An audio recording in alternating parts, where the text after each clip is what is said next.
Πολλοί μιλάνε για πολλά, αλλά κυρίως rap. Δεν γράφουνε πολλά, αλλά αποκτήσανε τους fans. Δεν έχουνε τα skills και καφιούνται για freeze. Δεν έχουνε τα skills, μα πατάνε τα beats. Δεν έχουνε τίποτα, δεν έχουνε ψυχή. Ψυχή για να αποτυπωθεί μέσα στο χαρτί. Δεν έχουν αλήθεια για να δώσουν μουσική. Πες πως κάνεις μόδα, φύγε απ' τη rap σκηνή. Ποιο να πει πιο άσχετο, MC ή ακροατή. Αυτόν που δίνει χάλι ή αυτόν που θα δεχτεί. Αλλάξανε οι ρήμες, δεν μιλάνε για ζωή. Δεν κράζουνε την πρέζα, αλλά ζουνε απ' αυτή. Πολλοί μιλάνε για πολλά, αλλά δεν ξέρουν rap.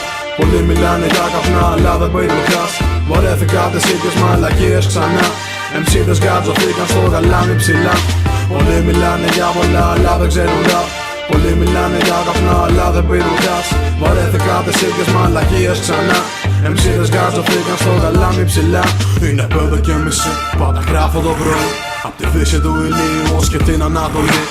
Ρήμες που γεννάει το μυαλό όταν θέλουν να εκφραστεί. Είμαι εδώ και σου δίνω μουσική. Οι ρήμες μου και οι ρήμες σαν συμμάχοι είναι άλλες. Αν ελευθερωθώ θα γίνει rap αποκάλυψη. Όταν με ακούσεις εσύ άρνηση.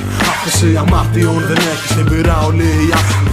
Εψιλόν και λάμδα και η φάση είναι λαμπάδα. Όχι για μαγιά αλλά γιατί γουστάρω πάθα. Φάπα σε κάθε βλάκα που το rap του είναι μάπα. Νομίζω είναι high man ετάπα. Πολλοί μες στα κομμάτια τους μιλάνε για το δρόμο. Ναι, στενά μ' ακούστε κάντιλια και χόρτο. Ανάθεμα ανήμιση από αυτούς το έχουνε ζήσει. Και οι άλλοι μισοί έστω να το έχουν μυρίσει.